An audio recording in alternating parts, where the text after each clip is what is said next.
열두 사도 이야기, 오늘은 안드레 이야기 편입니다. 한 주간 만에 다시 만나서 반갑습니다. 네. 오늘 안드레가 주님과의 만남을 갖는 장면을 증거하고 있는 요한복음 1장 40절 이하 42절의 말씀을 먼저 우리가 함께 보도록 하겠습니다. 요한의 말을 듣고 예수를 따르는 두 사람 중에 하나는 시몬 베드로의 형제 안드레라. 그가 먼저 자기의 형제 시몬을 찾아 말하되 우리가 메시아를 만났다 하고, 메시아는 번역하면 그리스도라. 데리고 예수께로 오니 예수께서 보시고 이르시되 내가 요한의 아들 시몬이니 장차 게바라 하리라 하시니라. 게바는 번역하면 베드로라.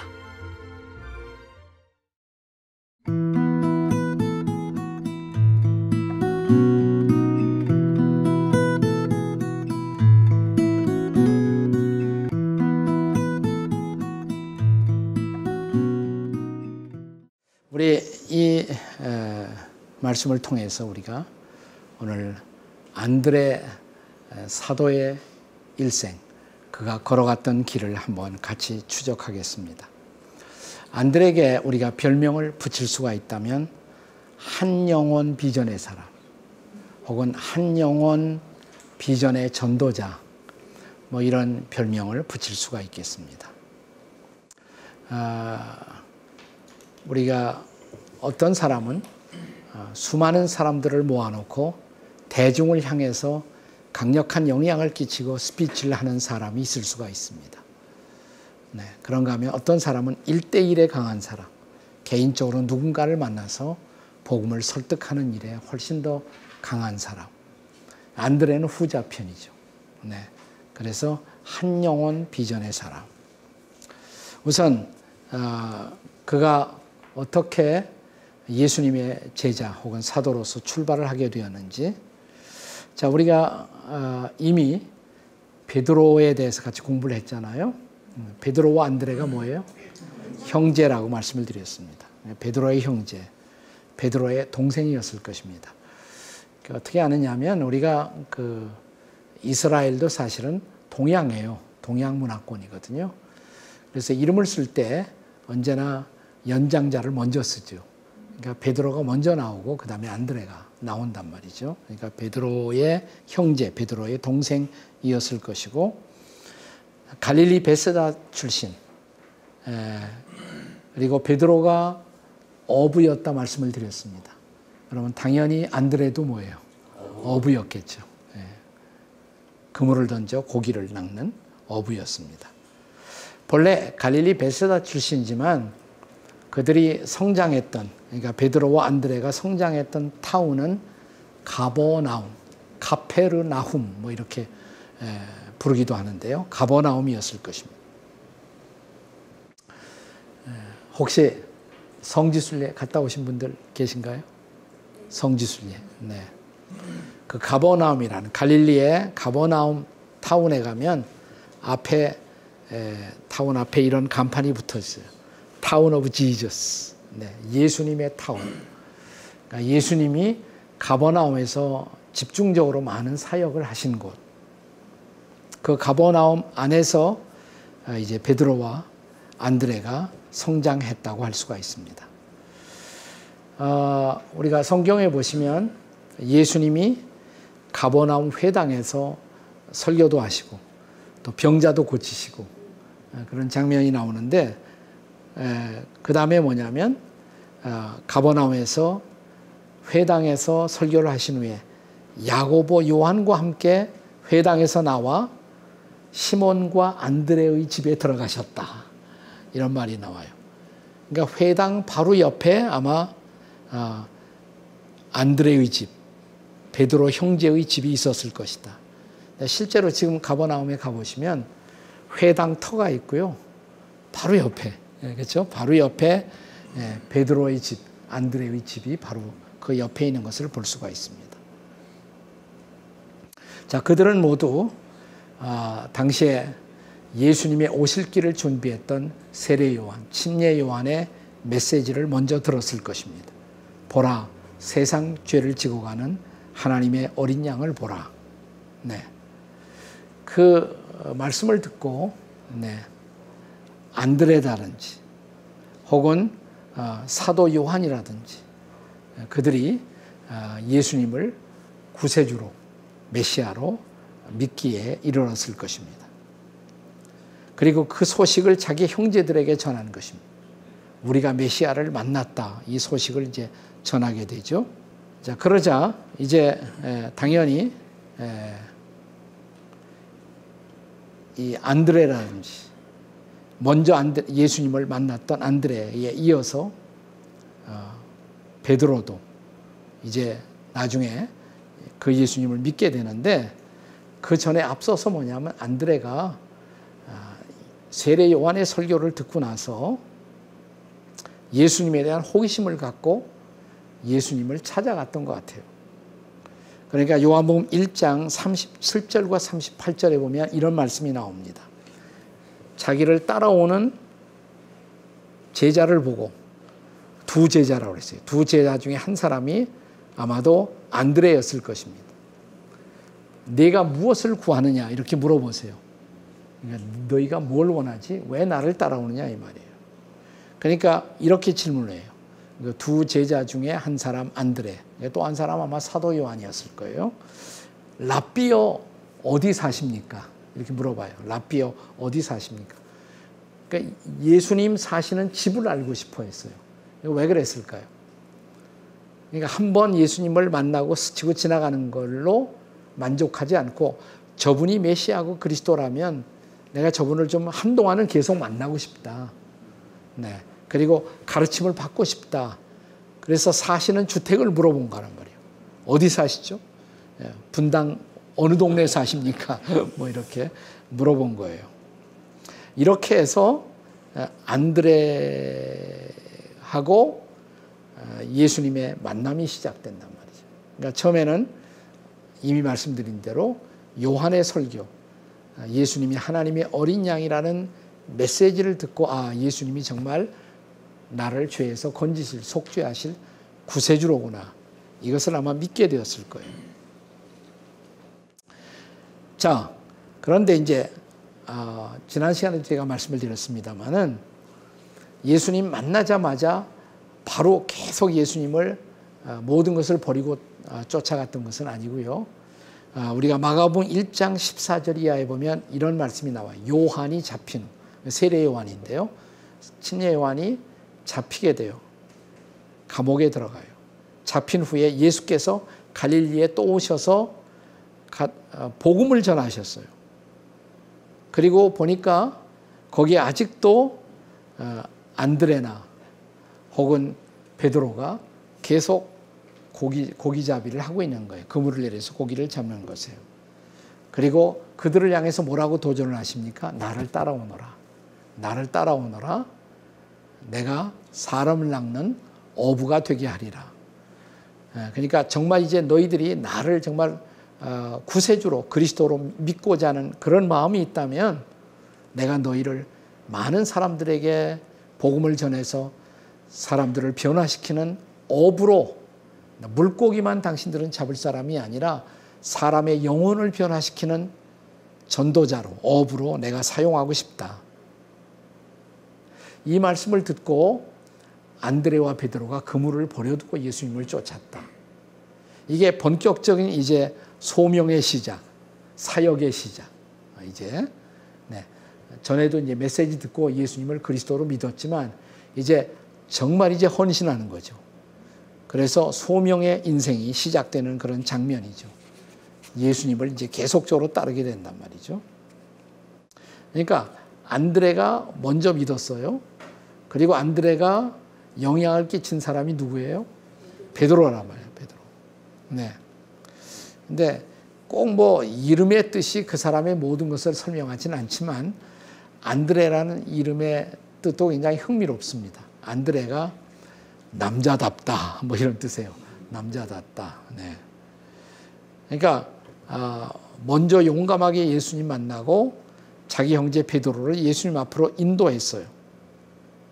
하지만 남자다우면서도 이 안드레는 좀 아주 소심한, 그러면서도 디테일한 그러한 성격을 가진 사람이 아니었을까. 네. 그래서 이 사람은 어떻게 많은 사람 모아놓고 연설하는 것보다는 한 사람 한 사람에게 영향을 끼치는 그런 스타일의 인생을 살게 됩니다. 우리가 요즘 멘토링이란 단어를 많이 말하잖아요. 멘토링, 코칭.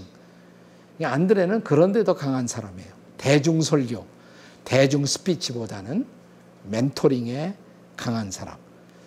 그래서 데리고 예수께로 왔다. 누가 누구를? 안드레가 베드로를 데리고 예수님 앞으로 왔다. 나는 여기서 정확하게 이것이 개인 전도의 정의라고 생각해요. 개인 전도가 뭐냐? 한 영혼을 데리고 예수님 앞으로 오는 것. 이게 바로 개인 전도란 말이죠. 한 영혼을 데리고 예수님 앞으로 오는 것. 그 안드레의 사건을 복음서에서 계속 추적하다 보면 요한복음 12장에 또 안드레가 나와요. 그때 헬라인 몇 사람이, 헬라인이니까 그리스 사람이죠. 유태인이 아니고 이방인이죠. 그들이 예수님을 만나고자 예수님의 제자들을 찾아와요. 근데 제일 먼저 이 헬라인 몇 사람이 만난 사람이 빌립이었어요. 근데 빌립이 그냥 바로 예수님 앞으로 인도하는 것이 아니라 안드레에게 얘기를 해요. 그래서 안드레가 이들을 데리고 예수님 앞으로 가요. 그러니까 일종의 비서실장 같은 예수님의 곁에 아주 접근이 쉬웠던 사람이 안드레가 아니었을까. 또 안드레가 제일 많이 나오는 우리에게 가장 강력한 인상을 심는 장면은 요한복음 6장의 오병이어의 장면이에요. 그때 먹을 것이 없었잖아요. 그래서 이 사람들을 먹일 방법이 없었어요. 근데 안드레가 누구 하나를 발견해서 한 어린아이를. 어린아이가 뭘 가지고 있었어요? 보리떡 5개와 물고기 2마리, 오병이어를. 그걸 발견한 사람이 바로 안드레예요. 안드레는 디테일에 강하다. 전체보다도 디테일에 강하고, 네. 그래서 그 어린아이로 하여금 그 도시락을 주님께 드림으로써 기적이 일어나는 거죠. 그래서 이런 디테일한 멘토링 사역을 했지만은 그러나 그의 영향은 적지 않았다. 왜냐하면 그가 베드로를 예수님 앞으로 인도함으로 베드로는 수많은 사람들에게 설교해서 한꺼번에 설교에 3,000명이 회개하고 돌아왔으니까. 그렇죠? 네. 그러니까 베드로가 될 수 있었던 것은 누구 때문이다? 안드레 때문이다. 우리가 그 기독교 역사에 보면 무디라는 미국의 위대한 전도자가 있었어요. 그건 많은 사람들이 영향을 끼쳤어요. 그러나 무디를 전도를 했던 사람은 에드워드 킴볼이라는 주일학교 선생님이에요. 네. 우린 잘 모르죠, 에드워드 킴볼을. 네, 에드워드 킴볼이 없었으면 무디가 없어요. 수많은 사람들에게 설교하는 사람. 그러니까 그는 몇 사람을 상대해서 몇 사람에게 집중하는 성격이었지만 결과적으로는 큰 영향을 끼쳤다. 그래서 결국 우리가 안드레의 일생을 추적하다 보면 그가 어디까지 가느냐 하면 나중에 전도하러 러시아를 가요. 스코틀랜드도 가요. 그리스까지 가고. 그래서 그쪽에는 기독교의 3대 분파 가운데 정교회라고 들어보셨죠? 오르토독스. 그러니까 러시아와 스코틀랜드와 그리스 정교회의 수호 성인이 바로 안드레예요. 그것은 그런 나라까지 영향을 끼쳤다는 거예요. 마지막에 안드레도 순교를 하는데 그리스에서 총독의 부인하고 동생에게 전도를 해요. 총독이 화가 났어. 내 아내와 내 동생을 이상한 교를 믿게 만들었다. 그래서 처형을 합니다. 처형을 하는데 이렇게 X자형에서 순교를 해요. 그래서 X자형의 십자가를 안드레 십자가라고 불러요. 근데 사실은 X자라는 것은 X가 아니라 히라보에서 크리스토스, 그리스도를 뜻하는 단어이기도 합니다. 어쨌든 마침내 그리스까지 영향을 끼치고 무리오라는 크리스찬 화가가 그 마지막 안드레의 순교 장면에 그림을 그렸는데 그 안드레가 여기서 죽고 있는데 그 앞에서 한 소년이 울고 있어요. 이 소년이 누구냐면 오병이어의 도시락을 갖다 예수님께 바쳤던 소년의 이야기. 그래서 안드레는 대중을 상대로 한 사역을 하지는 않았지만 그러나 적지 않은 큰 영향, 소수의 사람을 통해서 위대한 영향을 남겼던 사도, 그게 바로 안드레였다, 이렇게 말할 수가 있는 것이죠. 네, 안드레의 이야기 드렸고요. 제가 계속해서 이제 안드레에 이어서 야고보 이야기까지 오늘 좀 들려드리고 싶어요. 야고보 이야기. 사도 야고보. 네.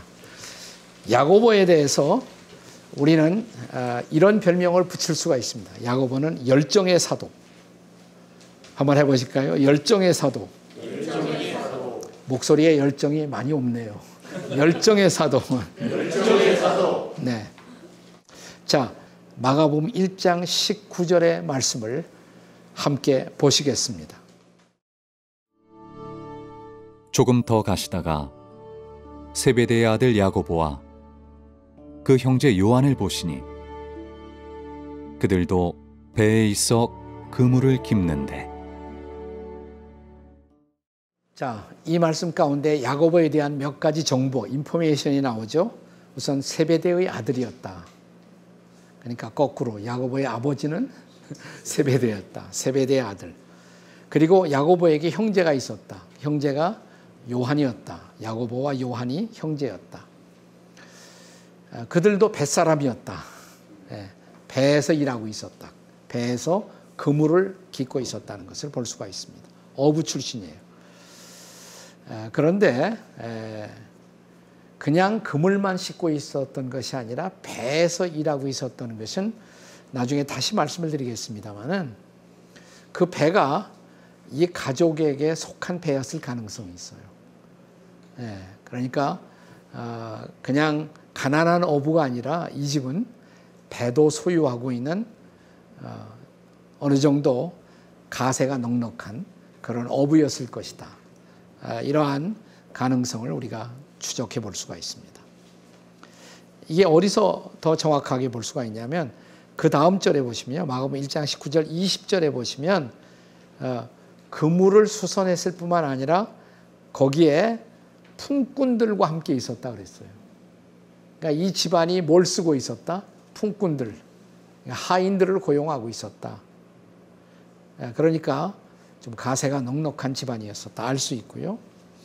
요한복음 18장 15절에 보시면 베드로와 다른 제자, 요한복음을 여러분이 읽으시다가 요한복음에서 주님이 사랑하는 제자 혹은 다른 제자 그러면 사도 요한 얘기예요. 사도 요한이 자기 이름을 쓸 수가 없어서 주님이 사랑하는 제자가, 다른 제자가 이렇게 자기 얘기를 합니다. 그러니까 베드로와 다른 제자, 이건 요한이다 이 말이에요. 요한. 네. 그러니까 그 다른 제자가 예수님을 따르고 있었는데, 그러니까 사도 요한이 예수님을 따르고 있었는데 그들은 대제사장과 아는 사이였다 이런 말이 나와요. 그러니까 예수님 당시에 대제사장이면 굉장히 그 이스라엘에서 어깨에 힘주고 다니는 큰 영향을 끼치는, 그리고 로마는 정략적으로 대제사장하고 친했어요.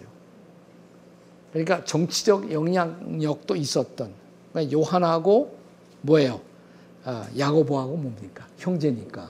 그러니까 이 집안이 그냥 고기 몇 마리 낚아서 하루하루 근근히 먹고 사는 가난한 어부는 아니었다. 상당히 영향력 있는 집안의 어부였다. 이렇게 알 수가 있어요. 자, 근데 흥미로운 것은요. 자, 그들이 부르심을 받기 전에, 야고보, 요한이 부르심을 받기 전에 먼저 예수님 만나고 부르심을 받는 사람이 누구였습니까? 안드레와 베드로였죠. 안드레와 베드로가 뭐예요? 그들의 직업도 어부죠. 그 다음에 야고보와 요한도 뭐예요? 어부예요. 자, 이제 그러니까 안드레와 베드로가 어부로서 먼저 예수님 만나고, 그 다음에 야고보와 요한이 어부로서 그 다음에 예수님을 만나요. 그 당시에 그들이 다 갈릴리에 살았는데 갈릴리가 큰 곳이 아니거든요. 네. 그러니까 이 두 사람들은, 형제들은 서로 잘 알고 있었다. 그것도 우리가 짐작할 수가 있죠. 자, 그런데 안드레와 베드로 형제, 이게 형제예요. 또 야고보와 요한 형제, 이들에 관해서 우리가 그들의 캐릭터, 성격에 대해서 성경에서 알 수 있는 흥미로운 사실 하나가 있습니다. 여러분도 다 형제들 계시죠? 형제들. 근데 형제들이 이제 두 형제를 생각했을 때 형제인데 너무 다르다. 이런 사람도 있고요. 또 어떤 사람은 야, 형제가 똑같아. 이 두 가지 종류가 있죠. 형제들도. 그런데 베드로와 안드레의 경우에는 지난 시간에 우리가 잠시 살펴보았습니다만은 같아요, 달라요? 다르죠. 네. 베드로는 대중을 상대로 설교하는 나중에 설교자. 근데 안드레는 하나씩 디테일에게, 개인에게 영향을 끼치는 그런 사역을 했단 말이죠. 달랐어요. 베드로와 안드레는 너무 달라요. 형제지만. 근데 지금 말하려고 하는 야고보와 그 다음에 요한 형제는 너무 같은 거예요. 형제가 똑같아. 그래서 무슨 일을 하든지 세트로 움직여요. 세트로. 자, 마가복음 3장 17절에 보시면, 자, 예수님이 이 형제에게, 즉 야고보와 요한, 세베대의 아들 야고보와 요한 형제에게 예수님이 별명을 붙여주세요. 형제에게 똑같이. 둘 중에 한 사람에게만 아니라 두 사람에게 꼭 같은 별명을 주세요. 보아너게. 성경에서 읽은 기억이 있지 않습니까? 보아너게. 그 뜻이 우레의 아들. 네, 그렇습니다. 우레의 아들. 그러니까 우리식으로 한국말로 좀 바꾸자면 천둥벼락의 아들.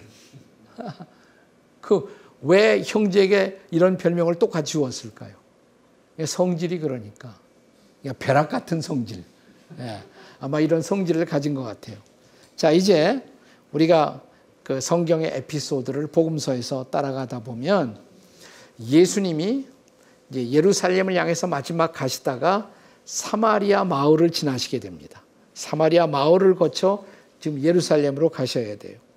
근데 사마리아 마을에 들어갔을 때 사마리아 사람들이 예수님을 관세해요. 그러니까 관심도 없고 또 잘 와서 뭘 이렇게 음식 대접도 안 하고, 이제 그걸 보고 옆에 있었던 야고보 요한 형제가 열을 받은 거예요. 그리고 뭐라고 그러냐면 누가복음 9장 54절에 보시면 선생님, 불을 명하여 이들을 다 없애버립시다. 하늘에서 불을 내려서 이들을 다 태워버리죠. 네.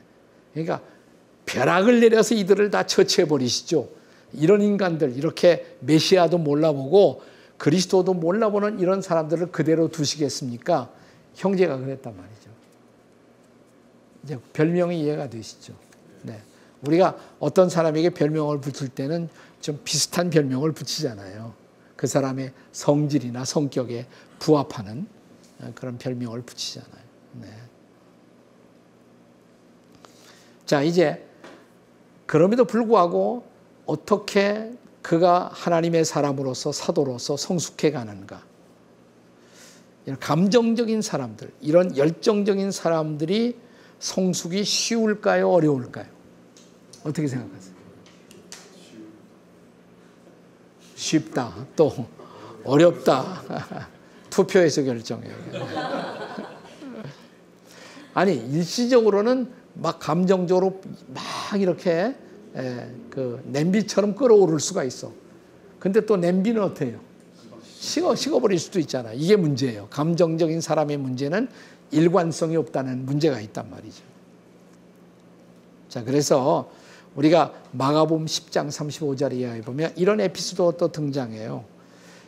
야고보와 요한 두 형제가 예수님 앞에 선생님이 메시아의 나라를 이 땅에 이루실 때 그때 저희 형제를 한 사람은 선생님의 우편에 한 사람은 좌편에 앉게 해주시죠 라고 로비를 하는 장면이 나와요. 물론 다른 복음서에 보시면 어머니가 그렇게 했다. 또 이런 말이 나와요. 어머니가. 그래서 야고보와 요한의 어머니를 치맛바람의 원조 뭐 이렇게 말합니다. 그러나 이들도 그렇게 했을 거예요. 이들도 그렇게 되기를 원했단 말이죠. 네. 그러니까 너희들만 그 메시아 양쪽 자리에 앉아버리면 우리는 뭐란 말이야. 나머지 10제자가 뭐예요? 화를 냈다 그랬어요. 성경에. 화를 내거늘 그랬단 말이죠. 네. 그러니까 이 형제의 성격이 이해가 잘 가시죠. 네? 그러면서 예수님 말씀하시기를 너희들이 구하는 것을 알지 못한다. 너희들이 그 자리를 앉기를 원한다면 할 일이 있다. 내가 받는 잔을 너희도 마셔야 한다. 고난의 잔을. 고난의 세례를 너희들도 받아야 된다. 십자가의 잔을 마셔야 한다. 그러니까 그런 영광의 자리에 앉으려면 먼저 뭐예요? 고난이 필요하다. 이것은 소위 신앙의 성숙에 관한 굉장히 중요한 암시를 하고 있어요. 우리의 신앙이라는 것은 고난이 없이는 성숙할 수 없다는 거죠. 그래서 이런 감정적인 형제가 하나님의 사람으로 사도로 성숙하기 위해서는 그들에게 고난의 과정이 필요하다는 사실을 주님이 암시하고 있는 거예요. 네. 저는 신앙 성장에 있어서는 특별히 열정적이고 감정적인 사람들에게는 두 가지를 하나님이 주신다고 생각합니다. 하나는 고난, 또 하나는 성령의 아주 치열한 간섭. 그것을 통해서 이 감정적인 사람들이 빚어져요. 만들어지고 깨어지고. 그래서 마침내 그들의 인간적 야망이 아닌 비전이 될 수 있도록. 비전이 될 수 있도록. 네. 자, 그들이 어떤 사역을 하고 어떻게 죽느냐를 우리가 집중적으로 바라보시면 됩니다. 자, 이제 우리가 12 사도 가운데서 복음서를 보시면 예수님과 늘 가까이 다니시던 세 제자가 있죠. 이걸 이너서클을 형성했던 세 제자. 누구입니까? 베드로, 야고보, 요한. 그렇죠. 베드로, 야고보, 요한. 네. 네.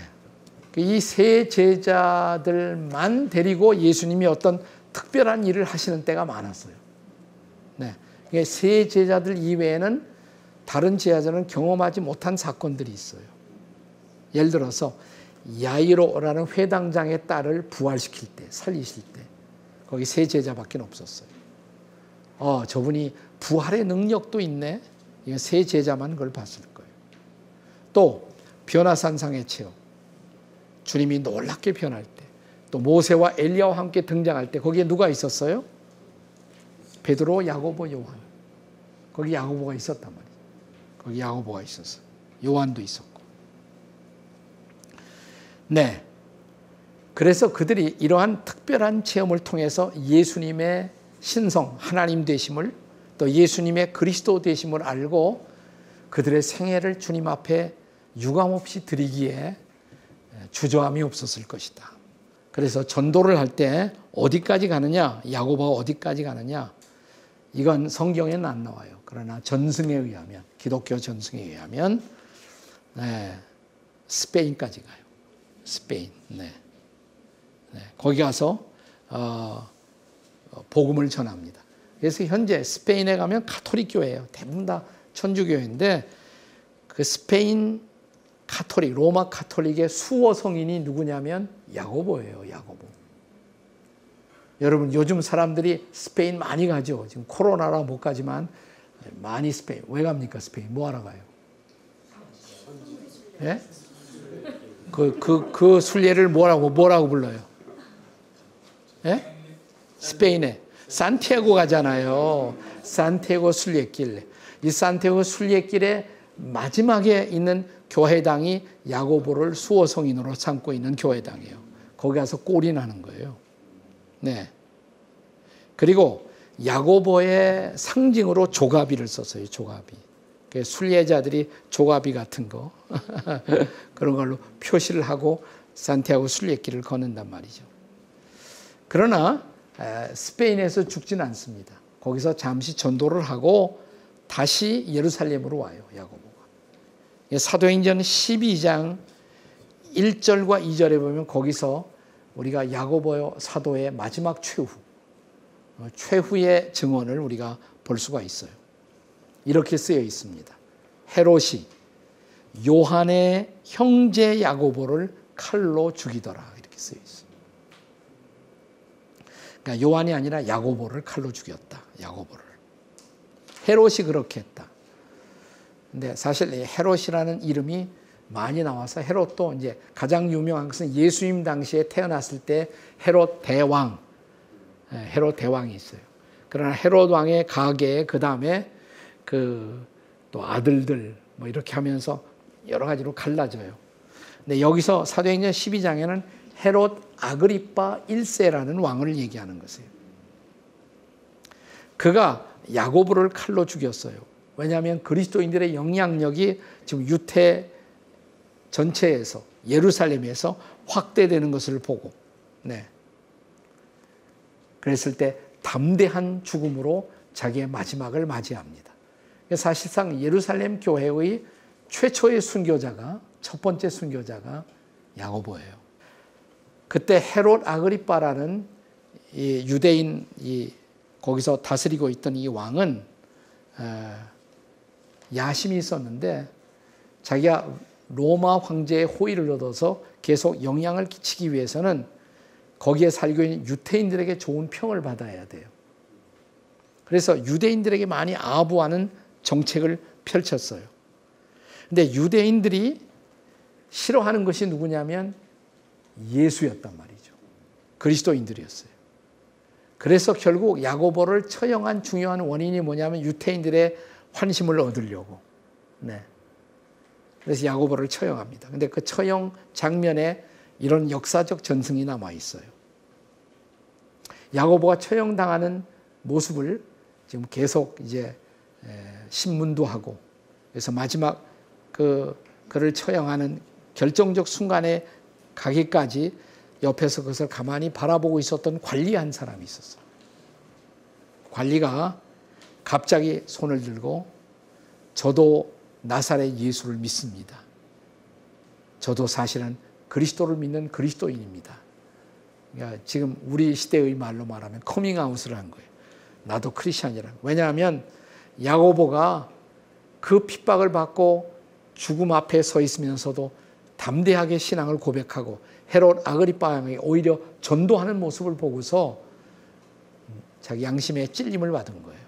나도 크리스찬이라고. 나를 같이 죽여달라고.